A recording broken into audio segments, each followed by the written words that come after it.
Oh, hi, Mark. Obsession is a brand new horror movie that came out, I don't know, a week or two ago. And look, I wasn't gonna review it, to be honest with you. Um, I had no intention of doing that. I didn't even really intend on going to see it until the other day. My fiance goes, "Hey, we need to see Obsession." I don't know why she said that. I assume her friend said something to her. And I was like, "Okay."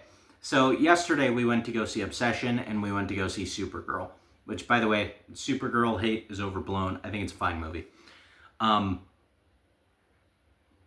but Obsession is far beyond a fine movie.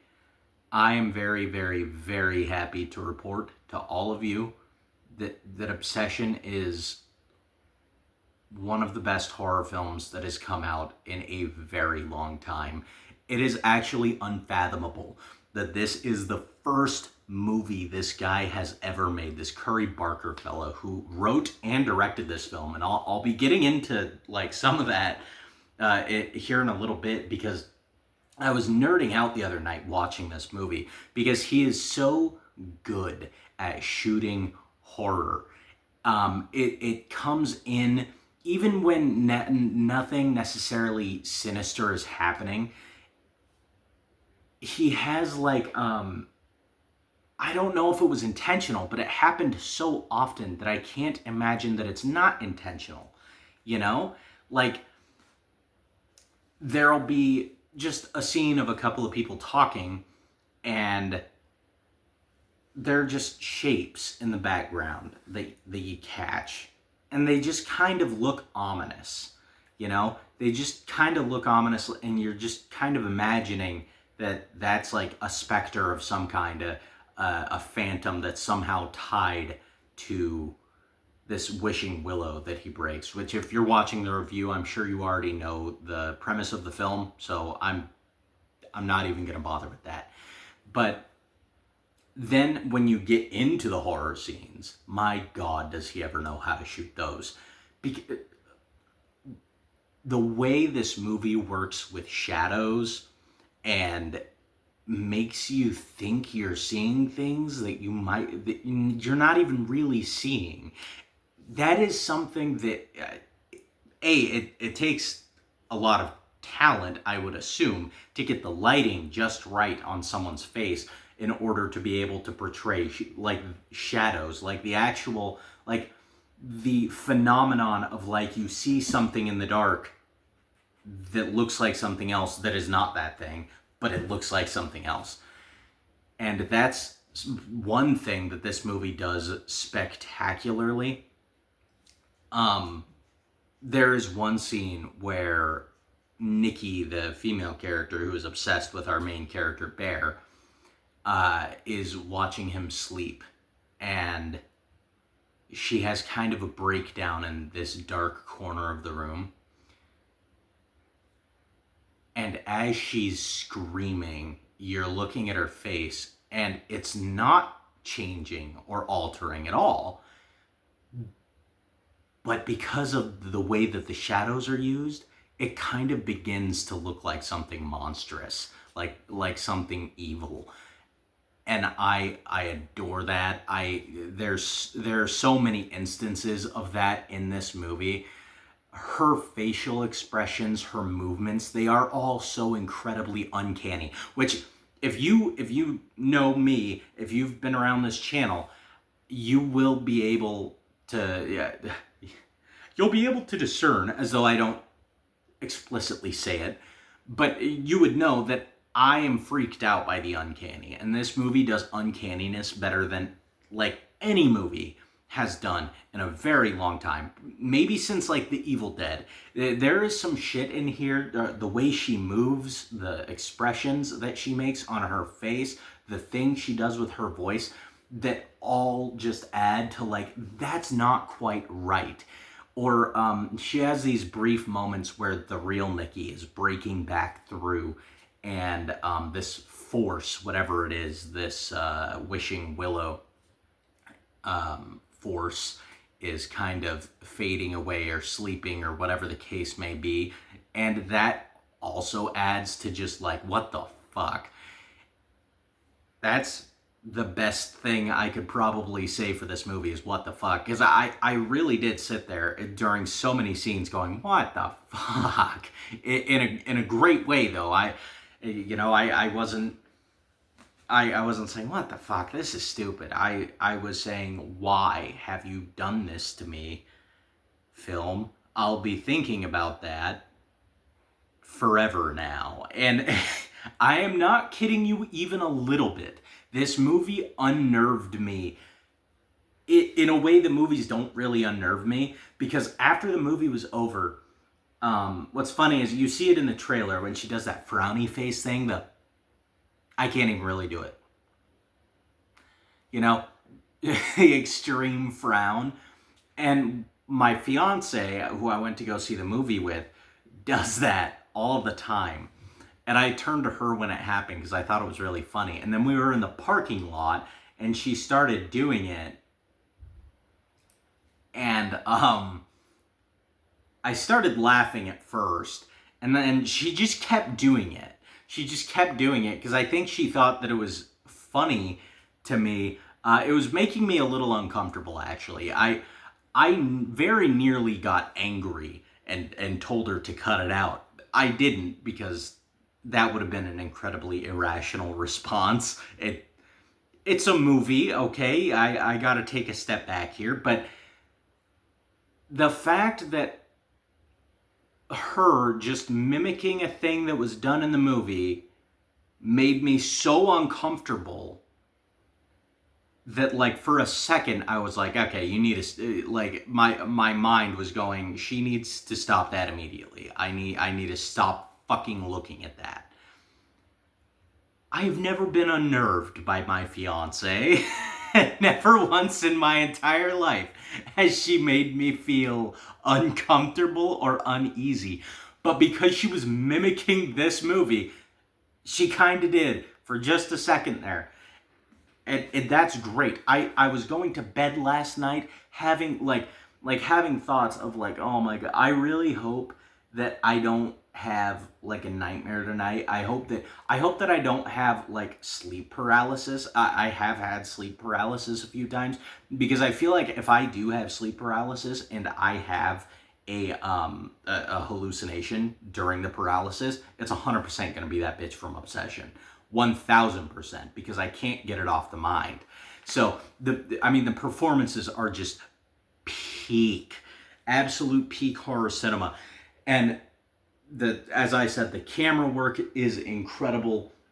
The way he plays with shadows is incredible. This movie has some scares in it that are used in other films, sort of. Like, there's one scene, and I won't spoil anything, of course, but she's kind of moving in the background, and you just sort of see her, and you can see how unnatural she is when she's moving.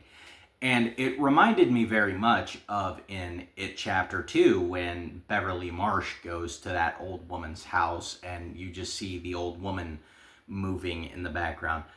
But I don't know what it is, what exactly differentiates it, but like something about that scene in It Chapter 2 felt forced and hokey, whereas in this movie it's objectively terrifying. Maybe it is just in the subtleties of the way she moves. I think a lot of it has to do with the fact that It Chapter 2 is very CGI heavy. This movie, I'm sure, has some CGI in it, but it's not as heavy in CGI as most modern horror films. And that's another thing that I can just sing the praises of in this movie, is it's not hokey.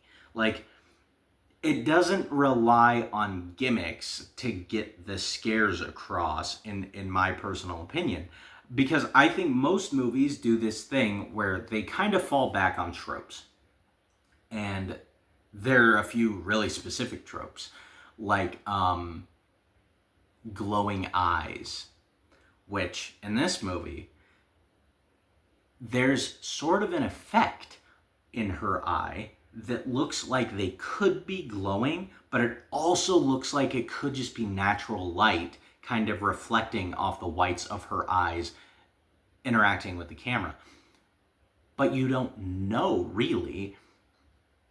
And then like that's right. That was the other thing that I wanted to touch on there was her voice. When she's screaming, I'm pretty sure that's just her screaming. And if not, and they've used any like post-production voice alteration, it was very well hidden. In most horror movies, you get this thing where it's like someone's talking and then they do the big demonic boogity boo. You know, it'll be like, and I want to eat your soul. And it's this big boisterous, you know, the vocals lower and it sounds a little distorted, but it's really clear that someone went in post-production and goofed around with the vocals. Which obviously there's no way to really replicate that specifically if you're just having an actor do it and the actor's incapable of doing that, which I would assume most of them are. But here, any like weird shit you hear with her voice, I am pretty sure is just her. And it's just because of how hard she's screaming. It has nothing to do with them going, ooh, this would sound spooky. It's her going absolutely unhinged maniac mode. And it ends up still being creepy and uncanny, and it comes off better than like every movie that's ever used the whole vocal change thing, other than maybe The Evil Dead. I have a soft spot for that movie. But that's great. Let me just consult the notes here. The sound design is great. All of the score cues, all of the, as I said, her screaming, the jump scare sounds, which there are a couple of jump scares in this movie, but it's not, they are all earned. You aren't just sitting there and someone jumps out and goes boogity boo and you're scared by that. You are actively scared of what she's going to do, and that makes it scary when she comes out, and you're scared of like what's she gonna look like, what's she gonna say, because that's another thing. She says some crazy shit in this movie, some absolutely unhinged shit, which leads me into the writing. The writing is so good. It is actually one of the most incredibly written horror movies in a long time, and I'll kind of explain to you why I think that. It is so brilliant how he takes his comedic ability and he puts it into a horror movie. But because he's so good at building tension with the camera and with the lighting and with the sets and with everything else. And of course, I understand that's not just the director, that's everyone involved in the making of the movie. But because he's so good at all of that, the comedic timing almost doesn't even come off, or sorry, not the comedic timing, but the comedic lines almost don't even come off as comedic. There are actually comedic moments in this movie. And if you've watched the channel at all, you probably know I don't love that. I don't love when my horror movie breaks tension in order for a comedic moment. The moment that I always harken back to is in Halloween 2018 when the girl goes upstairs to check on Julian, and Michael Myers comes out of the closet and he starts slashing at her and she slips and she goes, "Huh!" And then he goes running down the stairs past Dave, and Dave's like, "What's up, little dude?" And Julian's like, "You're gonna die, Dave." And it's supposed to be a big ha-ha. This movie doesn't do the big ha-has. This movie does comedic timing, and it does line delivery that is kind of comedic, but it's also just unsettling because of the context of the scene.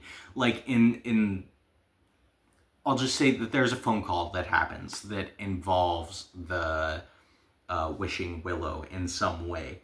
And because you understand that whatever's on the other side of the phone isn't human, whatever on the other side of the phone is against our main character, the comedic line delivery of who I'm pretty sure is Curry Barker on the other end of that line, because it sounds exactly like him from a lot of his YouTube skits. He takes that same kind of like awkward, oh, well, I don't know, that's not real. We don't really do that. Yeah, we don't really do that. And like he puts it in this scene, and it could easily be really funny. It almost feels like this was the idea for a YouTube skit, and then he just used it in the movie. But it doesn't come off like one of his YouTube skits because it's not that funny. But you can objectively look at it and go, oh my God, that's really funny. Or some of the comedic timing, where I won't spoil at all what happens in that scene. That's a pretty big spoiler. But let's just say something happens. Someone says something, and then something else immediately starts happening. And they're both just standing there like, what the fuck? Or at least one of them is, and the other like knew it was going to happen. But and that's funny in and of itself. But then later, something else happens. And he comes to tell someone about the thing that happened earlier. And then the comedic timing on what happens next, I will just say, is brilliant. And could have been actually fucking hilarious in the right context. But because what's happening in that scene is so horrific, the theater was dead silent. It was dead silent. Brilliant comedic timing, dead silent theater, because it was the rest of that scene was fucked. And that's one of the things that I love the most about this movie is not just the writing surrounding the comedy and the comedic timing of the characters and everything, but the writing in general is just fantastic. Like he uses things that girlfriends really do just say to boyfriends, and at no point do you hear that and you go, that's an unsettling thing that they just said, or they're being evil or manipulative or controlling or whatever. But you hear it here, and it's very unsettling. It completely changes the meaning of certain things, or even it takes a thing that someone might say and it ramps it up to 11. Like there's one specific scene where I will say that she basically says her version of "but I'm gonna die," which is something like, I'll say to my fiance, or she'll say to me, like, if we want to cuddle in bed and the other gets up like, "Oh, I'm gonna die, come back." Well, she says that, but she doesn't say that. She like goes into a monologue about it, about the rot and the afterlife, which is non-existent, and the void, and it's so good. It's so good, and it's so unsettling. And I was sitting there, I shit you not, I was sitting there in terror with the biggest smile on my face that I think has been on my face in a very long time, because I have not seen a movie that is genuinely this brilliant in a long time, that knows exactly how to fuck with its audience. If you guys couldn't tell, I am a massive fan of Obsession. I will be buying this movie when it comes out. I will be watching it a lot more in my life. This is... Fuck, man. I need to see it a couple of more times before I give it any high accolades, like one of my favorite horror movies of all time.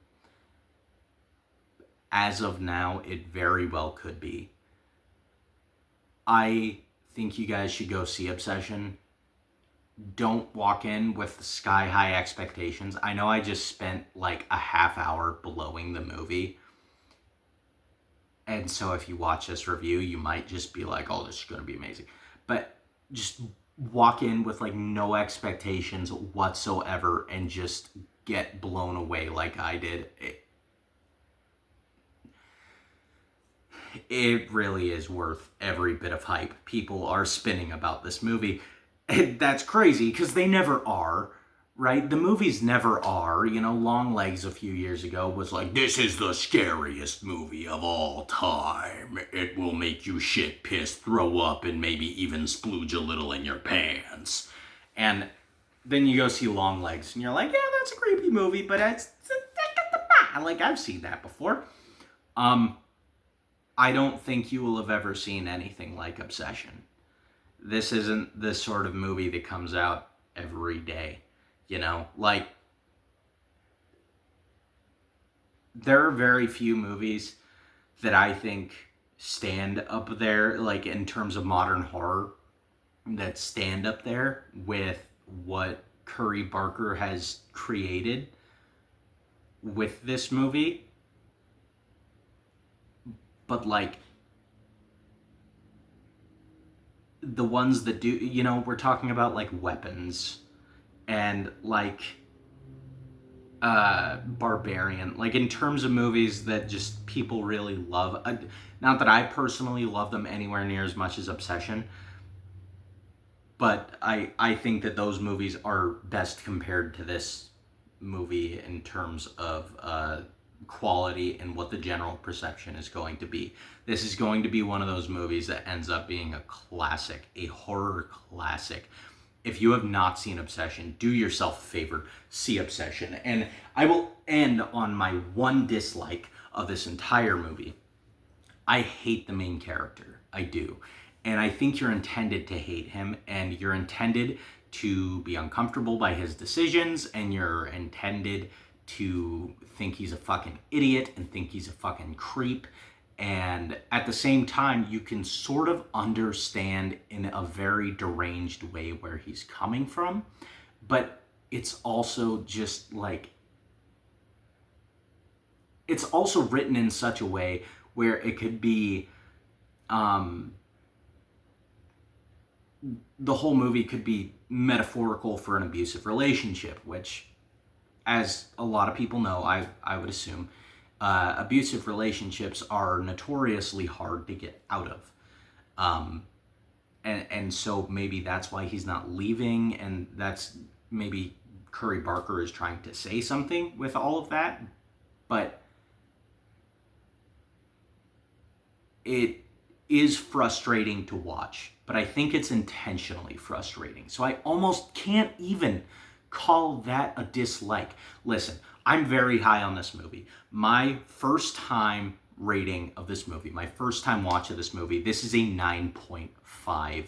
And I literally only take that 0.5 away because of that one little thing. Just like the one little, I don't like that character that much. But the rest of it is so incredible. Every little moment that you are either uncomfortable and you're squirming for some sort of everyday reason, like someone working up the courage to ask out their crush, which we've all had that experience. We've all been rejected. And, okay, probably all of us haven't been rejected, but when you look like me, it happens. So, I've all been rejected, and so like that's making you uncomfortable. But then you have his intentions, which are also a little not just a little uncomfortable, they're very uncomfortable and very creepy. And then you have the obvious horror stuff, which obviously is the main source of discomfort. It's also very effective. If you have not seen Obsession, please do yourself and the horror industry a favor and go see Obsession. I adore this movie. Yeah, this is a really special thing that I just got to experience, and I hope all of you think that it is just as special as I do. Until next time, I hope to catch you guys on the next one.